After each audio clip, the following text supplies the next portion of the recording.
નમસ્કાર વિદ્યાર્થી મિત્રો, ધોરણ 6 વિષય ગણિત ગાળા અસાઇનમેન્ટની આપણે જે સોલ્યુશન જોઈ રહ્યા છે એમાં પ્રકરણ નંબર 11 બીજ ગણિત. પ્રત્યેક વિધાન સાચું બને તે રીતે ખાલી જગ્યા પૂરો. પહેલું, જો n બરાબર 1 હોય તો 6n બરાબર ખાલી જગ્યા તો 6. જો આકૃતિની સંખ્યા માટે n લઈએ તો દિવાસળી z આકૃતિ રચવા માટે જરૂરી દિવાસળીનો નિયમ 1 2 અને 3 3n.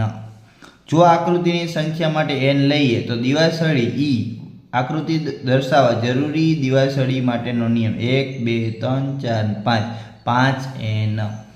એક પેટીમાં 12 સફરજન છે તો n પેટીમાં સફરજનની સંખ્યા કેટલી? તો 12n. એકબીજાને અટકીને દિવાસળીથી બનેલા બે ત્રિકોણમાં ખાલી જગ્યા દિવાસળી હોય આ રીતે છે. જો છોકરાઓ બરાબર, એકબીજાથી અટકેલા હોય આમ તો આપણે કેટલી જોઈએ? 1 2 3 4 5 દિવાસળી જોઈએ.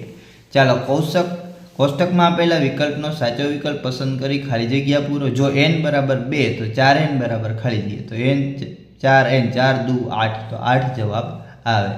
જો આકૃતિની સંખ્યા માટે n લઈએ તો દિવાસળી વડે f આકૃતિ રચવા જરૂરી દિવાસળી માટેનો નિયમ તો 4n 1 2 3 4 4n બરાબર રચી શકાય. જો આકૃતિની સંખ્યા માટે n લઈએ તો દિવાસળી વડે આકૃતિ રચવા જરૂરી દિવાસળી માટેનો નિયમ 1 2 3 4 5 6 તો 6n. જો એક બાસ્કેટબોલમાં 14 નારંગી હોય તો n બાસ્કેટબોલમાં નારંગીની સંખ્યા કેટલી? બરાબર છે, તો 14n થાય એટલી થાય. એકબીજાને અડકીને દિવાસળીથી બનેલા બે ચોરસમાં ખાલી જગ્યા દિવાસળી હોય. ચાલો, બે ચોરસ, આ એક ચોરસ ને બીજું ચોરસ. તો 1 2 3 4 5 6 7 તો કેટલી હોય? કે 7 હોય છે. પ્રશ્ન નંબર 3, નીચેના દરેક પ્રશ્નના જવાબ માટે આપેલા વિકલ્પમાંથી સાચો વિકલ્પ શોધી તેનો ક્રમ અક્ષર જવાબ આપો. જો આકૃતિની સંખ્યા માટે n લઈએ તો નિયમિત અષ્ટકોણની આકૃતિ રચવા જરૂરી દિવાસળીનો નિયમ અષ્ટકોણ છે તો 8n. બરાબર, અષ્ટકોણ એટલે 8 બાજુ હોય. જો એક પુસ્તકની કિંમત 20 રૂપિયા હોય તો n પુસ્તકોની કિંમત કેટલી થાય? તો 20n. તો આપણો નિયમ થાય 20n. 2 લઈએ તો 40, 3 લઈએ તો 60. એ રીતે એકબીજાને અટકીને દિવાસળીથી બનેલા 3 ત્રિકોણમાં ખાલી જગ્યા દિવાસળી હોય. તેમાં 7 દિવાસળી હોય, 3 ત્રિકોણ અટકેલા હોય તો. એકબીજાને અટકીને દિવાસળીથી બનેલા 4 ત્રિકોણમાં ખાલી જગ્યા દિવાસળી હોય તેમાં કેટલી હોય? 9 હોય. કેટલી હોય છોકરાઓ? તો કે 9 હોય છે.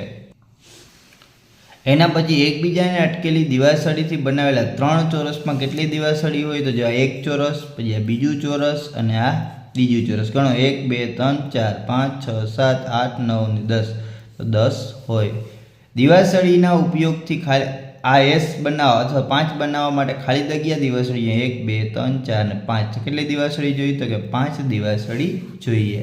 નીચેના વિધાનો ખરા છે કે ખોટા તે લખો. એકબીજાને અડકીને દિવાસળી બનાવવા માટે 4 ચોરસમાં 13 દિવાસળી જોઈએ. તો જો અહીંયા અડે છે 1 2 3 અને 4 તો 1 2 3 4 5 6 7 8 9 10 11 12 13.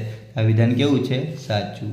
એકબીજાને અડકીને બનાવેલા 5 ત્રિકોણમાં કેટલી દિવાસળી જોઈએ? ચાલો, આ રીતે અડકીને હોવા જોઈએ. આમાંથી બીજું આ રીતે બનવું જોઈએ, ફરી ત્રીજું બનવું જોઈએ. ચાલો, ચોથું અને એમાંથી પાંચમું. ગણો તો 1 2 3 4 5 6 7 બરાબર 8 9 10 11 બરાબર છે. તો આપણે અહીંયા 11 જોઈએ, એમાં 15 આપ્યું છે. જો x બરાબર 2 હોય તો 3x - 1 બરાબર 5 થાય. તો 3 દુ 6 -1 બરાબર 5. તો આ વિધાન કેવું છે? સાચું છે. તો છોકરાઓ, અહીંયા આપણું છે 11મું ચેપ્ટર છે સંપૂર્ણ પૂર્ણ થાય છે. નેક્સ્ટ વિડીયોમાં આપણે નવા ચેપ્ટર સાથે મળીશું. Thank you.